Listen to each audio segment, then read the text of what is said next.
Best of 3 series, lower bracket, of course, still. So pepeMLady, after they took down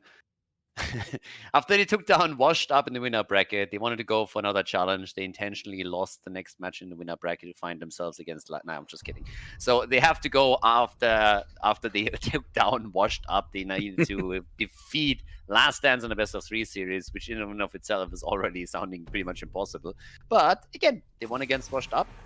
But of course, then they got pretty much dominated by the fan club in the second round of the winner bracket. So let's see if they have a better chance against one of the dream teams that we have here.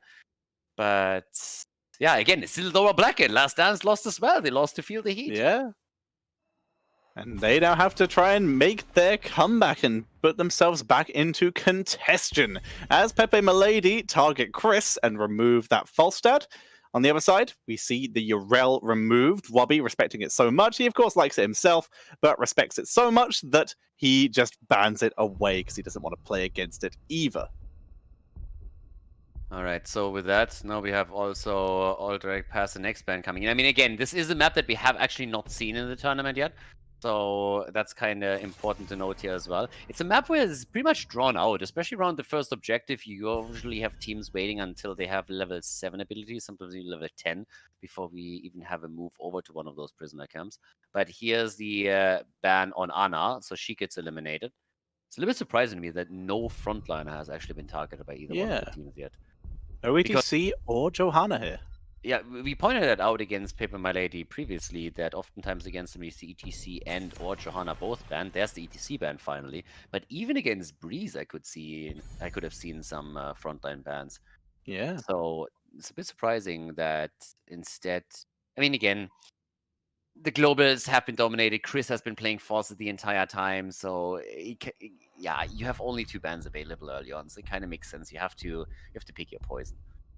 While we go through these first couple picks, I just want to give some shoutouts to some recent donations for Cure Rare Disease. Ripu the Man says go hot with a $5 donation. Silver Doe with HGC 4 Life, and then a yelling face with another $5 donation. Evil Bread with a message I agree with. Literally the best gust I've ever seen. GG with a $5 donation, and then some big ones. Larian with a $50 donation, and Beth with a $100 donation. Thank you for supporting this cause. No, thank you, Beth, for your incredible donation to Cure Rare Disease. So in the draft end, we got Reyna picked as a first pick here even.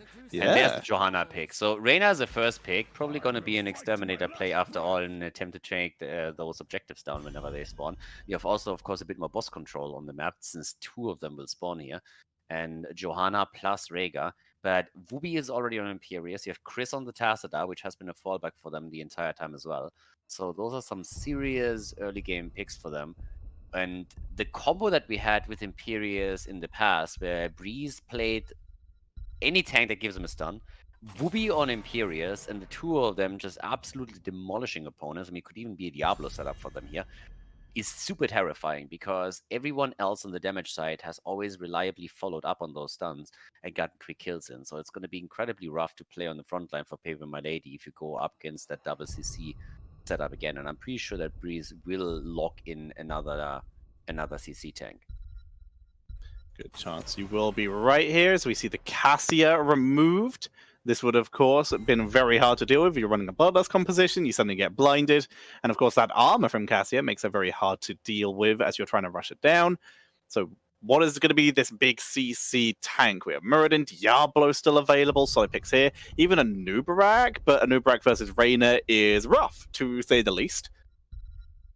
I mean, you have 2 tanks that stand out. You have Diablo, as I said earlier. You have Garrosh still available. They don't go down that path, so they go for Tyrael, so no CC for them just now.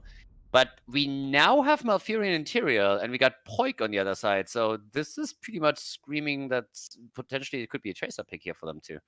So, definitely an option.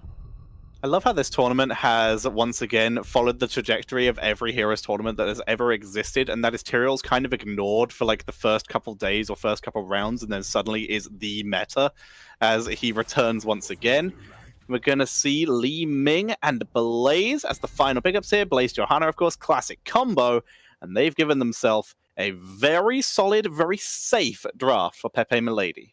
Yeah, it's pretty much I mean, it's a very, very standard setup. Johanna and Blaze together have always been a fantastic front line. Here comes that Tracer pick. That was pretty much a given after Malfurion and Tyrael got locked in the way they did here, and Poik was the last man standing. So really strong setup for them, and a very aggressive one with what they're running here. Alterac Pass, first map. Again, it's loser bracket here in the Method Mayhem monthly finals. Let's jump in, ladies and gentlemen. Alterac Pass, game number 1 in the best of 3. Alterac Pass, first game in the best of 3. We are in the lower bracket, the Method Mayhem monthly final, ladies and gentlemen. We got the last dance in full force on the left side of the map in blue in this best of 3 series. So this is obviously for both of the teams. pepeMLady starting to the right side of the map. The last chance right here, since it is the lower bracket. So whichever team loses is out of this tournament. Time to shine and see who can prevail on this first map. Haven't really seen a lot of Alterac Pass in this tournament just yet.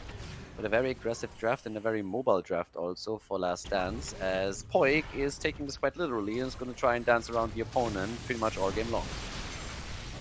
See a little bit of pressure. Will Q locks down Poik a bit, but the Malfurion Tracer combo, very hard to deal with, and the Will Q comes out very on the negative end of that. Has to swap his rotation. He was just going to take the rotation to bot lane, but he has to re-rotate back to middle lane to prevent himself from being picked off. So he has to heal up at Fountain to make sure he's still available for the actual laning phase. And, well, right now, what we're actually looking at is, as expected, the Exterminator on level 1 for Reyna. That gives him everything that we talked about previously. It gives him the potential control over bosses, so that they can lock those down a little bit quicker, and also the objective is a bit easier for them to defend against if it comes to that. There's only one camp outside of bosses on this map, and this is a pretty strong one, so teams will more or less try and take this whenever it's available. Very reliably, and 1 minute mark hits and we see both of them rotating over immediately. So that's where obviously Exterminator also helps it even a little bit more. Aetherwalk coming in for Li Ming. And yeah, with Wubi topside here on Imperius, I'm pretty hyped for this one. I want to see what exactly pepeMLady can do to shut down Poik's Tracer in particular. Yeah, they don't really have a lot of point-and-click CC to deal with. Reyna, of course, can try and bully Tracer, as he does have really solid range and can just stand there and auto-attack. Doesn't have to land any skill shots on her, and that can be a counterplay. But he's got to be safe and play around Malfurion roots and Imperius stuns. He has to keep moving, or he's going to get caught by Tastadar Qs. Reyna will be the go-to counter, but they still have to avoid him getting picked off.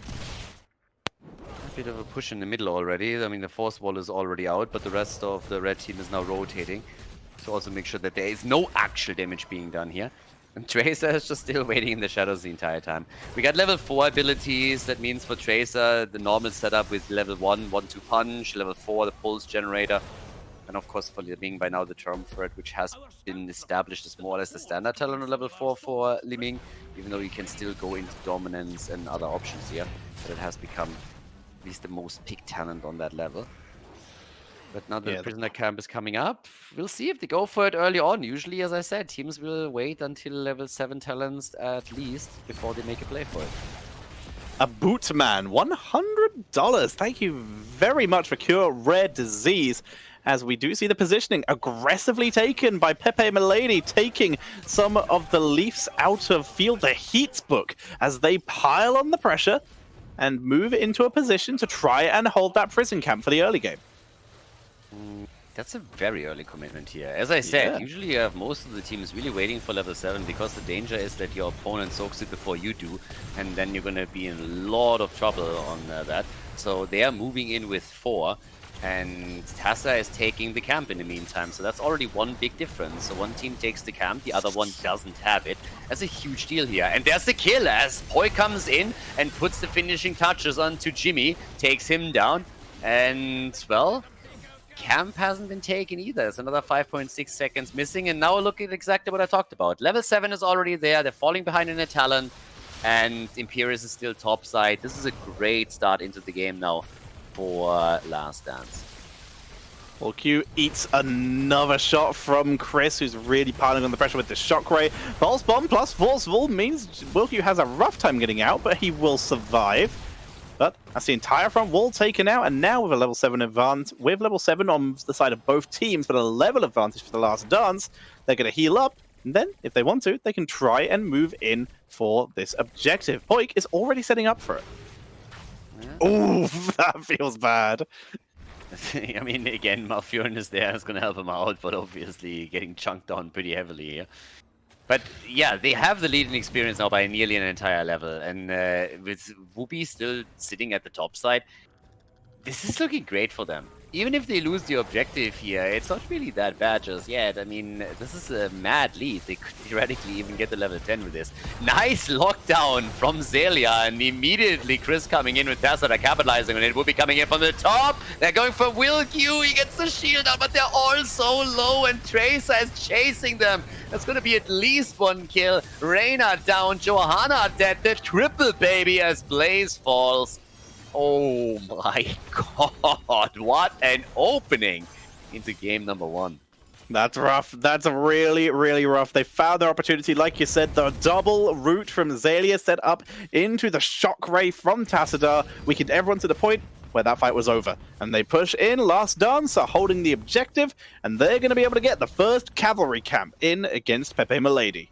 Yep, also the camps are now both taken again. There was, of course, the added one in the middle that I previously pointed out. Now there is a 2-level lead, 4 kills to 0, and they have level 10, which means that they can even take the boss at the bottom. I'm not quite sure, maybe they have to abandon this one. There's not really a whole lot of boss damage against them. With Breeze now moving in, they could hold the aggro a little bit longer, and they do. But it's going to take them a while, but they will try and make the play for it. And yeah, they should be able to get it, because... pepeMLady, what are they going to do? Move in against a level 10 opponent? Not really happening.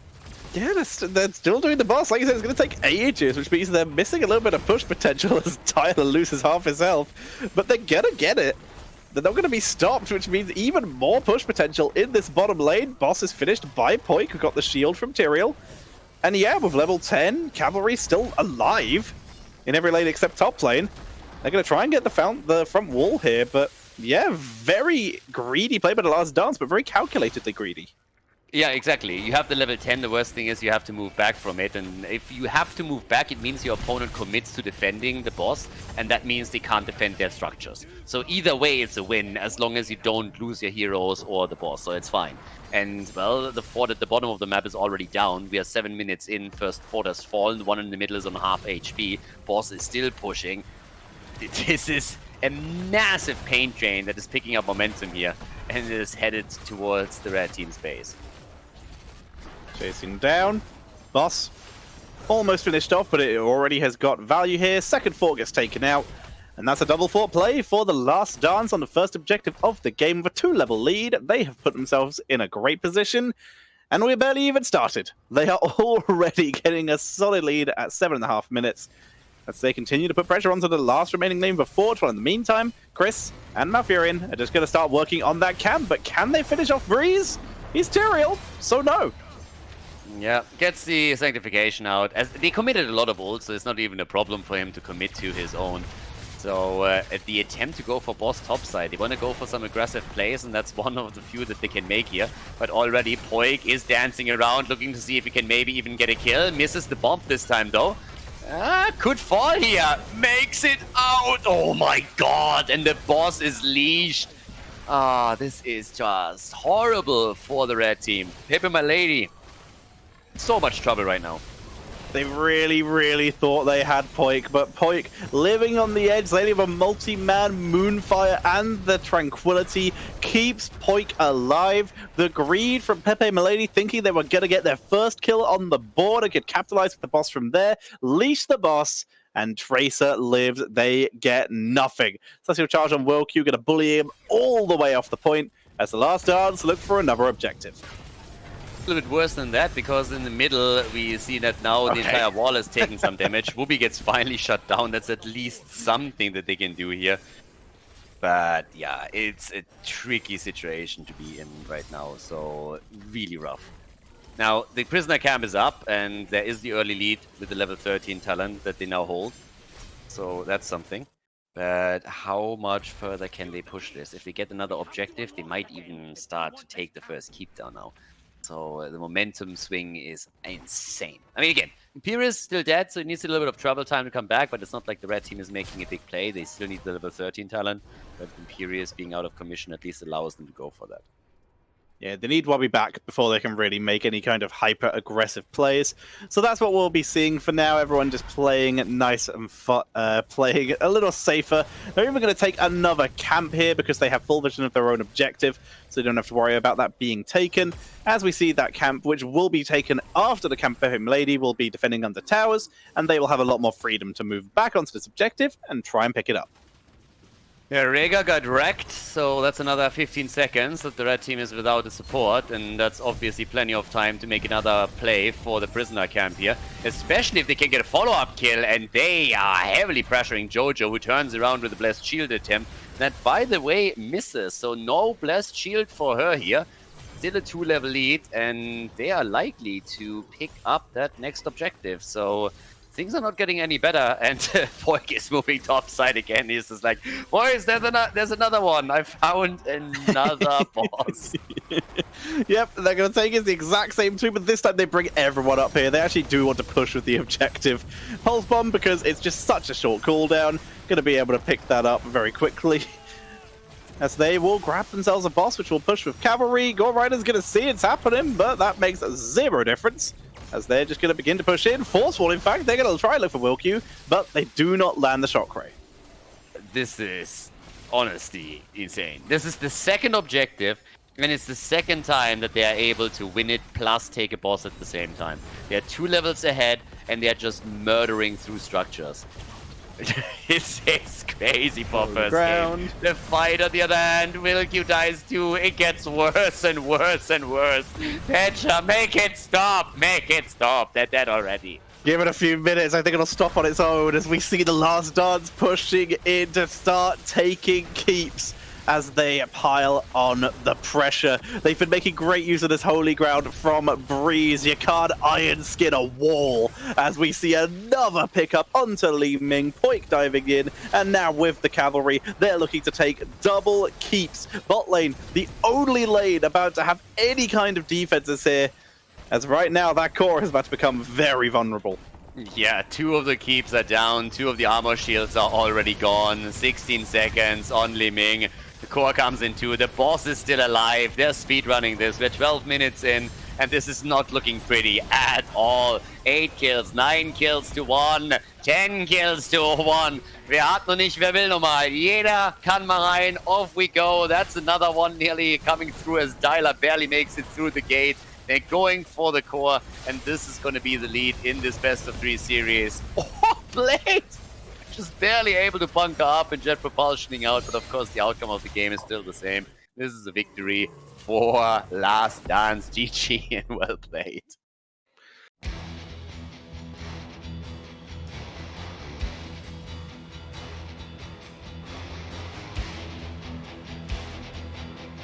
Battlefield of Eternity is our second map, so we had a bit of a speedrun situation on Aldrich Pass with the 12-minute game, but now that we're on our second map with the lead for the Last Dance, Garrosh gets banned out right away, and it is the map choice, actually, of pepeMLady, so they ban Urel first, but after they just got spanked pretty hard, rumor has it they have to play this game standing. But either way, wow, it will be pretty difficult for them to come back here if the first game was any indication. So they need a bit of a secret weapon to make a comeback here. I'm curious to see what the draft is going to look like for pepeMLady because, again, last game was a beatdown. Let's see, second ban here. We're going to see more targeting. No, we're going to see the Ana banned out. We've been seeing a lot of Tassadar focus from pepeMLady, so removing that Ana prevents that nano boost, which is really where turnaround fights can happen. It's a very sensible removal here, and if not, the nano boost Valor, if we saw that picked up, would still be incredibly scary, so it's a very sensible ban out here. As the Imperius ban had enough after the last game. So it's pretty much like we are targeting Wooby today. Lesser teams have tried, and better teams have tried, and they've all failed. So banning out Whoopi's hero pool has so far never really led to success. So Imperius and Urel both get banned, and that of course forces Whoopi into a different hero, but I don't think it's going to be a problem. It starts with Breeze taking ETC on Battlefield of Eternity, one of the best maps for the hero. That alone is already terrifying.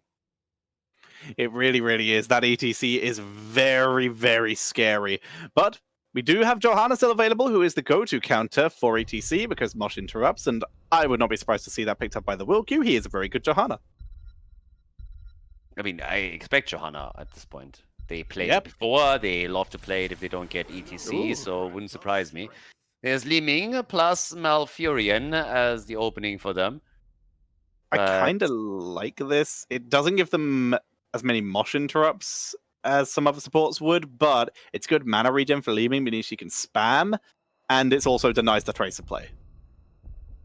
Yeah. With the Malfurion, I'm not quite really so sure if that was necessarily the most important pick for them to get here, but Li Ming is definitely a solid one, and they are playing solid Li Ming lineups. But now we have Rhaegar, and we have Reyna, so for Immortal Pressure, the Exterminator play is going to be super strong. And that's a good opening. I mean, you have Breeze on ETC. He can control a team very easily throughout the entire game, especially when we're looking onto the Immortal stuns, oftentimes with a good power slide. pepeMLady, you can stun someone into the Immortal stun. He is going to create space for Reyna in particular. It's kind of funny to me that they are so worried about that Tracer. That they're saying, okay, first of all, we are picking Malfurion, and then we're banning Tracer, just to be safe. That's fair. I think with Bloodlust, the Tracer could still fit in. They could still easily play Tyrael in this draft. It would be a little bit of a less conventional comp, but they could. So banning it away, like you said, they're that scared of it. It's crazy to see, but there's logic behind it. Whether that logic is effective, we may never know, as we see Diablo getting removed here. And this is interesting, because pepeMLady, they now don't have the opportunity to pick Deckard or Stukov to counter Bloodlust, meaning they're reliant on heroes like maybe Falstad or maybe even Tyrael to give them the turnaround and disengage potential from a Bloodlust comp. Yeah, or depending on if they want to go for the Immortal. I mean, Greymane, for example, is up if you want to go for mortal damage. Vala with an arrow build. There's the Jojo pick, as we expected it already earlier. Cassia is still open, so she gets taken too. Okay, and that leaves us with the last pick, which is obviously going to be the offlaner. I'm already terrified. This is scary, dude. Just don't do it. Okay, there's Chris on Chromie, the OG. Yeah, no, we're not seeing his Falstad build this time. A little bit squishy against Cassia Li Ming, so playing a little safer further back this time. Try and force them to come to him. And of course, Bloodlust Chromie would be very funny. And we see Blaze for Wubby to finish out the draft for the last dance. Now pepeMLady, you got Blaze on the board. That is a pretty solid bait for Leoric. Oh, but Cal doesn't want to see it. He doesn't want to see it. Just don't. Just please don't. No memes. It's more blinds. It's more blinds for Cassia. Everything's yelling at it for pepeMLady. The sirens call. There it is. All their hopes on Artanis coming in. And Taro Khaldor. And it's over. Look at all the blinds for Cassia. Why? They believe, and I'm sure there's at least a couple people in the audience connected to them with the Carla who believe in it too. All right. It came to Battlefield of Eternity, and Lul Tannis is back to business. The amateur opponent on level 1, as, apparently pepeMLady hates winning. So we have Last Dance with the lead, and of course the best of 3 series here in the lower bracket continues. As we have a Dragon's Breath build with a deep breathing on level 1 right here. And we off to some action up at the top lane. Whoopi is going up against Artanis. I really would love to know what Whoopi thinks about this. It's like, you guys are kidding, right? So Boyk already eating a lot of damage. Whoopi is looking at this one-on-one lane. He's just like, oh my god, this is Glaurung Samuro all over again. He's just chilling here up in this top lane, just like literally, you know, TVP is my best matchup, as he's gonna wait up here. For now, Raizu just trying to poke out Poik as best he can. Gore Rider, who's, by the way, gone for a poke-style build to try and at least get some damage onto that Chromie, starting off with the Thunderstroke at level 1. Alright, the 4 versus 4 setup down here at the bottom, and, well, it's gonna be party time. Now, we have, of course, with Exterminator already our little setup for the Immortal, so there's that. And at the same time, now that the camp is getting attacked, yeah, the 4-man is just not even wasting any time. They're just saying, hey, we dare you trying to take this away from us.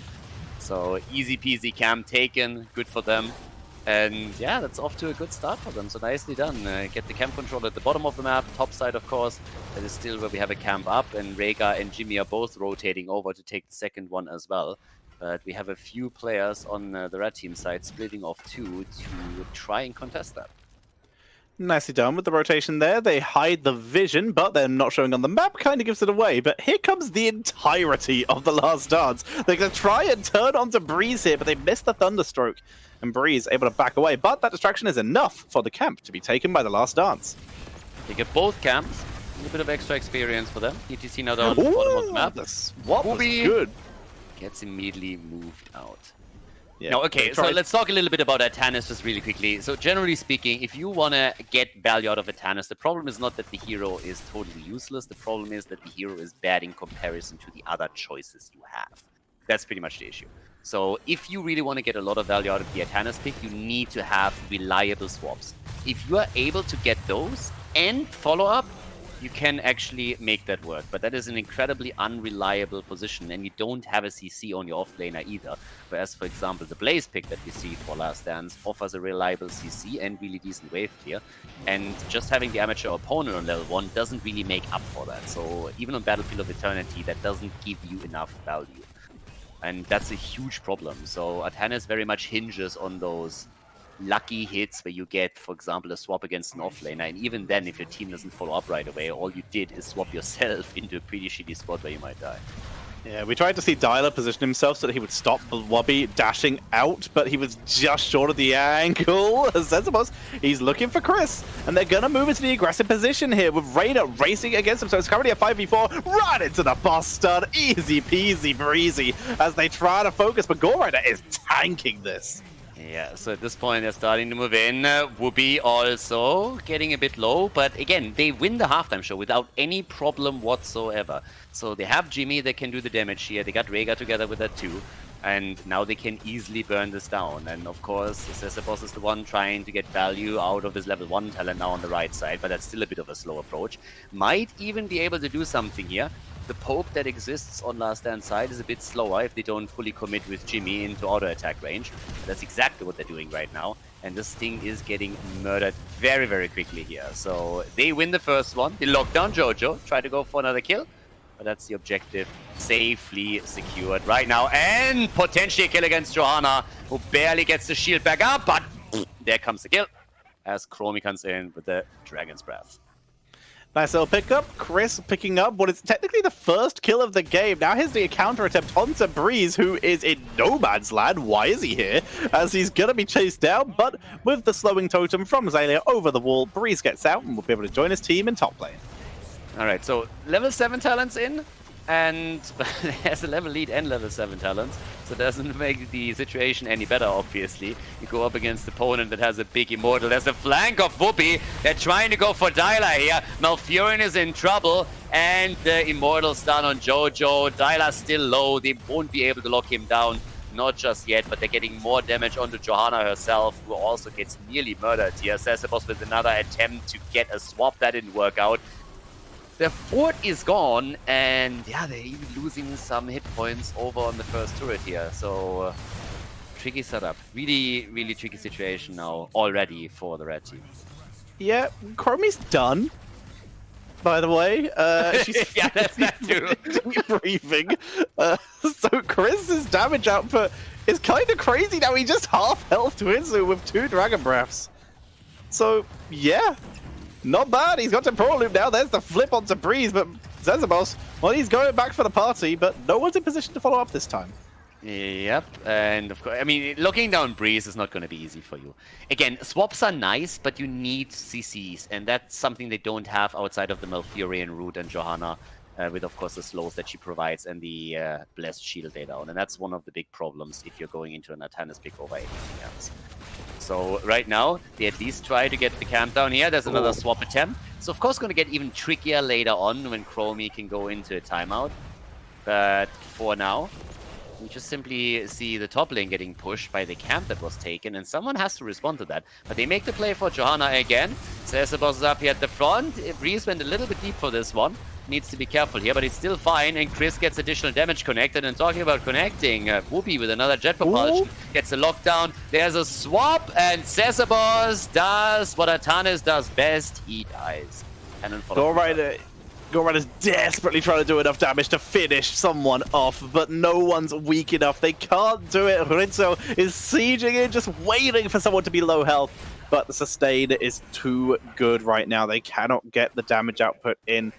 And you can see, as we've been talking about, Artanis, he's gone for that Chrono Surge. They are really trying to pick off people with this swap style of play. But right now, so far, it's 2 kills to 0. 1 and almost a half forts to 0, and level 10 now available for the last dance. And people are obviously always saying that you shouldn't hate Artanis unjustifiedly, but my hate is very justified for the hero. So there's that. Cesabos at this point swapping again, and he might actually survive this one. He tried to swap a rooted target, which does not work. You cannot swap a target who is rooted. You just go to them. And as such, he is taken out. Wilq finished off by Poik with the attacks. Camp is stolen. And, well, halftime show already achieved. And they're going to get a potentially 100% shield immortal. Also, they're going to get a fort, because no one's dealing with this. I got to admit that I like that they picked Artanis for the meme factor at least. So it's kind of fun. To be fair, given the power level between the two teams, I don't really think that any other choice would have made a huge difference here.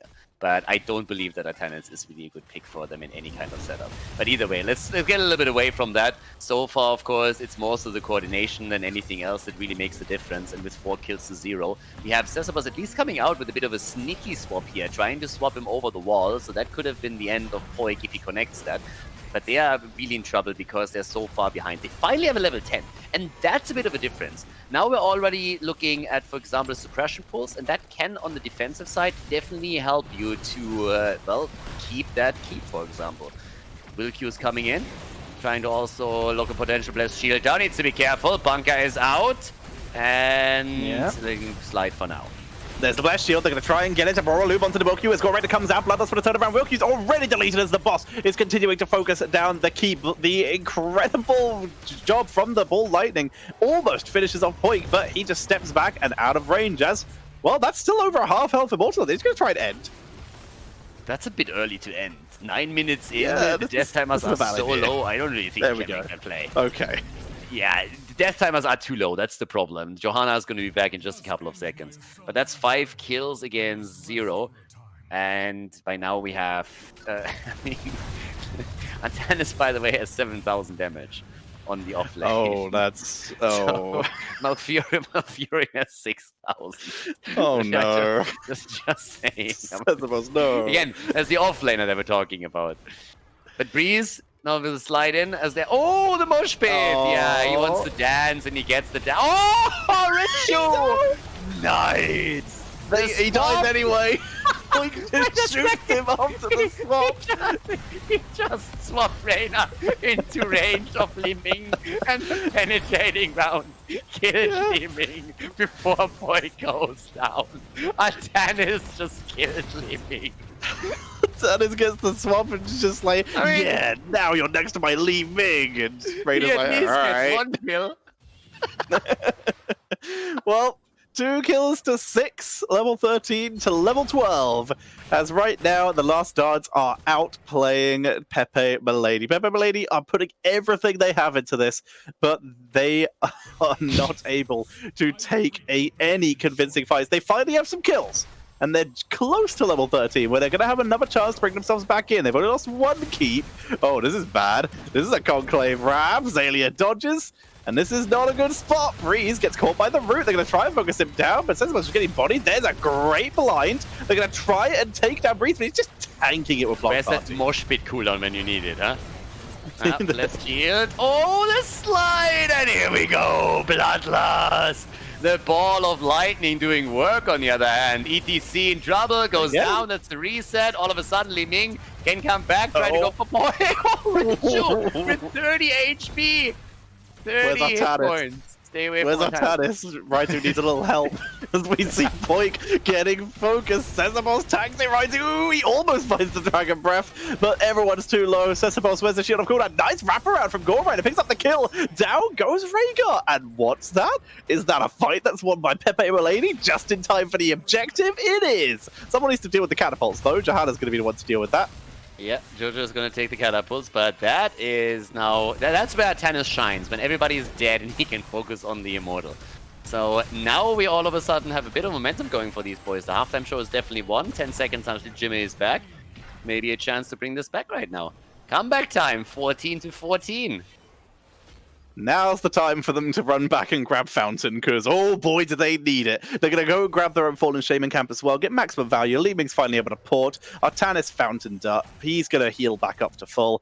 And this is the chance for pepeMLady to reset. They're finally on even experience. They've managed to get a halftime show. They're just going to grab themselves a Fallen Shaman, and all they have to do is, well, do that again. All right. Still a little bit ahead in experience. 2 kills ahead. Here we go. Double camp topside. That's gonna take the fort down if that fight takes long enough. Oh my god, well, Li Ming's lost all her health. She's got hit by Dragon Breath and now has no health again. Now Fury gonna heal her back up. Wilq is very far out. Stun 1, Iron Skin. Okay, ETC, no power side available. Wilq will live this time. Rhaegar up at the top now, trying to take the down as quickly as he can with the lightning shield setup. Of course means that they don't have a support at this point either, but top fort is definitely taking some damage. Not gonna fall here if he just takes the shaman down, so that alone is already gonna help. Bot lane, similar picture of course. That has been defended already. A little bit of damage right here, nicely done. Breeze with the interrupt before the swap connects. Sesabos moving forward. Mosh Pit's back off cooldown. Remember, multi-man stun by Blaze. Here comes the power slide. Good damage. Tranquility being burned very early. Temporal Loop going to be coming out with the Dragon Breath doing very solid damage. Sesabos has dropped low. No shield up, which means no spell armor from that phase Bulwark. He took at level 13. Forces him to back up. 16 just around the corner for the last stance. And that's the issue for pepeMLady. They really need to fight before that, but they have to take the time to go get Fountain. And they also lost pretty much the ult on Artanis simply because of the bunker and the way that they're using it. So now it's nearly level 16, but the Immortal, they are ahead. I mean, they lost the halftime show last dance to this, but now they're ahead on it. Sesabos is trying to get, of course, as value through the shields that he has there. Swaps ETC over, but still should be able to move away from this. Breeze, does he have the cooldown? Pushes them back. No power slide just yet, holds it a little bit longer. Wilq is getting a bit murdered here by these auto attacks that are coming in from Poik. Blind or no blind, doesn't really matter. He gets the damage connected. At some point, once again, push for the Immortal. Wilq is low, Sesabos is also low. All of them are really in trouble here, and it seems like this is going to be another Immortal for the blue team.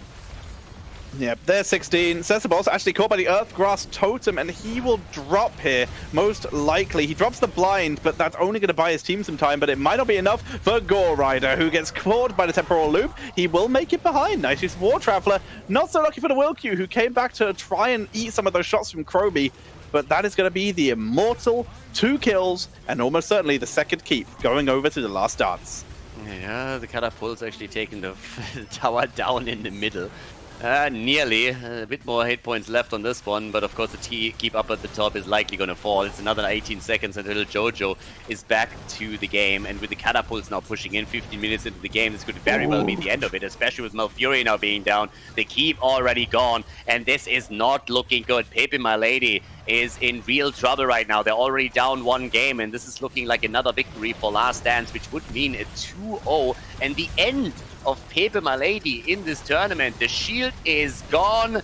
We are seeing Sesabos on Artanis dropping low to likely gonna fall here again. The core is down to 60, down to 50, and that's gonna mark the end of the journey for pepeMLady as Battlefield of Eternity is won by Last Dance, and they advance to the next round of the losers bracket.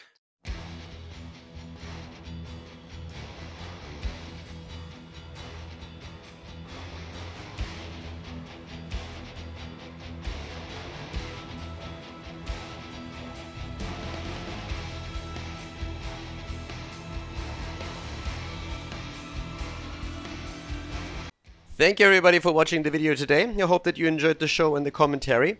And keep in mind that the spoiler protection that is going to run for the rest of the video is made possible by all the support on patreon.com. So guys, if you want to support my work, if you want to help me start new projects and keep the spoiler protection in place, please consider heading over to patreon.com/Khaldor. There's also a link in the YouTube description, and check that out. Thanks in advance, and see you guys next time with more esports coverage here on Khaldor TV. Have a great day.